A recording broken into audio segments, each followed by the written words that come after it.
71 সালের এই সময়টা হচ্ছে মুক্তিযুদ্ধ যখন তীব্র পুরো সীমানা থেকে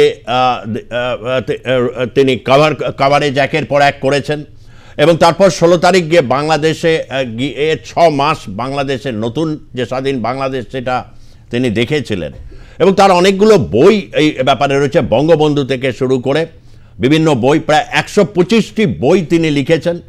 একসময় বঙ্গলোক কাগজের সম্পাদক ছিলেন, অত্যন্ত জনপ্রিয় খবরের কাগজ ছিল এবং অত্যন্ত শিলচর বিশ্ববিদ্যালয়ের সাংবাদিকতা বিভাগের ডিন ছিলেন ডক্টর পার্থ চট্টোপাধ্যায়। ডক্টর চট্টোপাধ্যায়, আপনাকে স্বাগত জানাচ্ছি। আজকের যারা অনেক সাংবাদিক রয়েছেন এই পেশায়, তারা তার সাংবাদিকতার উপর বই পড়ে সমৃদ্ধ হয়েছেন, সে অর্থে তিনি আমাদের স্যার। আমি স্যারকে প্রথমে এটাই জিজ্ঞাসা করব, এই যে আমি যদি প্রথমে বলি এই যে আর্মির যারা প্রাক্তন, মানে আপনি যখন হয়তো কভার করছেন, তাদেরও বয়স হয়েছে, তারা তখন তরুণ ছিলেন, আপনার হয়েছে, আপনি দেখে মানে অনেককেই এরকম দেখেছেন তারা যুদ্ধ পরিচালনা করছেন। এখন তারা বলছেন মুক্তিযুদ্ধ, সে তো সবাই বলছে মুক্তিযোদ্ধা, কিন্তু এখানে নাকি মুজিবরের কোনো ভূমিকাই ছিল না মুক্তিযুদ্ধে।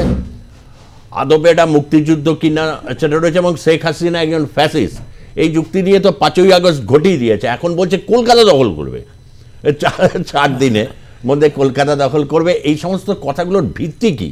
এগুলো কি এমনি বলার জন্যে বলছেন, উত্তেজনা তৈরি করার জন্যে, না এর পেছনে কোনো ভিত্তি আছে? না, দেখুন, এই যে কলকাতা দখল করা, কলকাতা নিয়ে কিন্তু যারা সাম্প্রদায়িক ইসলাম, যারা দ্বিজাতি তত্ত্বে বিশ্বাস করে যে সব ইসলাম, যারা 1946 সালের কলকাতা রায়টে অংশগ্রহণ করেছিল, সেই সব মানুষের কথা বলছি আমি, তাদের অবচেতন মনে কলকাতা সম্পর্কে একটা আশা ধারণা একটা রয়ে গেছে যে কলকাতা আমাদের হবে। এই যে আমার কাছে একটা বই আছে, দেখুন, এই বইটা এখন বলতে পারছি, সে সময় বলা যেত না। এখন ধরুন অসমাপ্ত জীবনী মুজিবুর রহমান, বঙ্গবন্ধুর লেখা নিজের আত্মজীবনী। তাতে বঙ্গবন্ধু নিজে লিখছেন যে কলকাতা সারা পাকিস্তানের রাজধানী হবে, এইটাই ছিল আমার স্বপ্ন।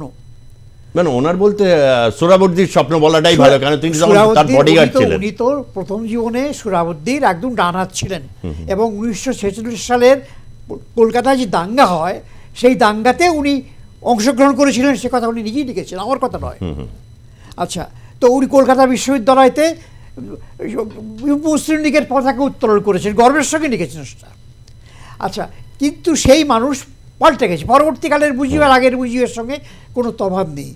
এইভাবে এই একটা ধারা যে এক সময়, এই যে এমন ধরুন আমি একটা উপন্যাস লিখছি, এটা বইমেলাতে বেরোবে, সেটা এবারের বইমেলায় ধর্মযুদ্ধ।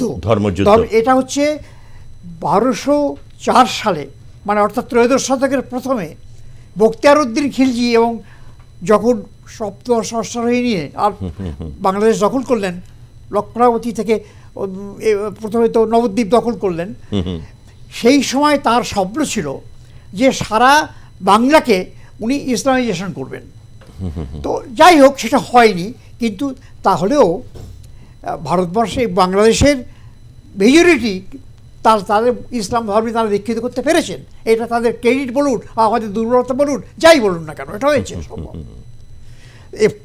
এবং এইটি ছিল ইসলামাইজেশন পশ্চিমবাংলায় এবং ইসলামী রাজত্ব, এইটি ছিল ওদের স্বপ্ন। সেই স্বপ্ন কিন্তু যুগ যুগ ধরে চলে আসছে। মানে আমি দেখেছি, মানে যদি এখন দেখি কলকাতা দখলে, মানে ধরুন 47 সালে এটা তো একটা তীব্র ডিবেট ছিল, বহুদিন ধরে কিন্তু এটা ক্লিঞ্চ করছিল, মানে একেবারে জেদ ধরে বসেছিলেন সোহরাবর্দী থেকে শুরু করে মুসলিম লীগ নেতারাও ছিলেন যে কলকাতাকে তাদের চাই, কলকাতাকে কোনোভাবে মানে ছাড়া যাবে না। সেটা পায়নি। অতীতের হচ্ছে একটা যে রাজত্ব করা এবং সংখ্যাগরিষ্ঠতার যে একটা আত্মম্বরিতা, সেইটাই কি মানে বারবার এই প্ররোচনাটা দিয়ে দিচ্ছে যে কলকাতা দখল করব, খোয়াব, এটাকে এক ধরনের খোয়াবে নিয়ে গেছে। এটা ওরা মনে করে। এই কিছুদিন আগে দেখছিলাম টিভিতে যে বিএনপির একজন নেতা বলছেন যে বাংলা, বিহার, উড়িষ্যা যে নবাব, সেই আমরা দাবি করতে পারি, সেই ওটা আমাদের সমস্ত আমরা চাই।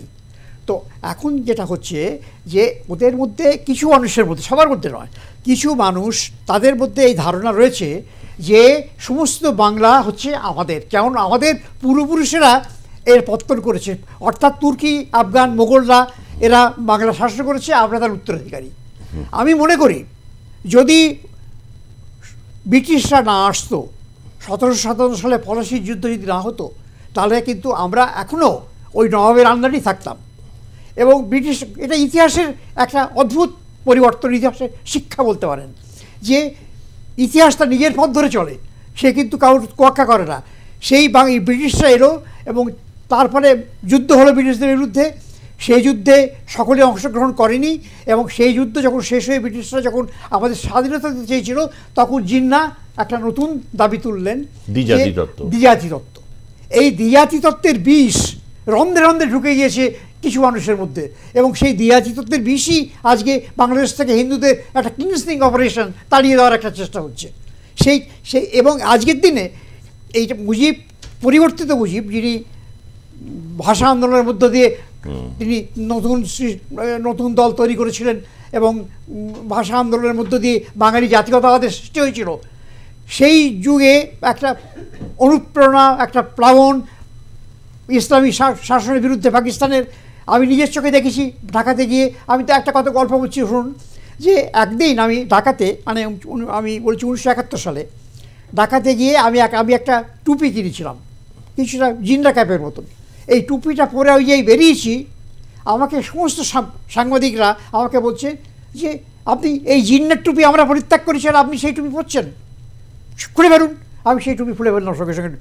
তো এই তখনকার দিনের মানসিকতা এই ছিল, যে সেই সময় একটা জাতীয়তাবাদ, একটা সেকুলারিজম, একটা জাতীয়তাবাদ সমস্ত মানুষের মধ্যে চলে এসেছিল, সেই তরুণদের মধ্যে, সেই সময়কার মানুষদের মধ্যে।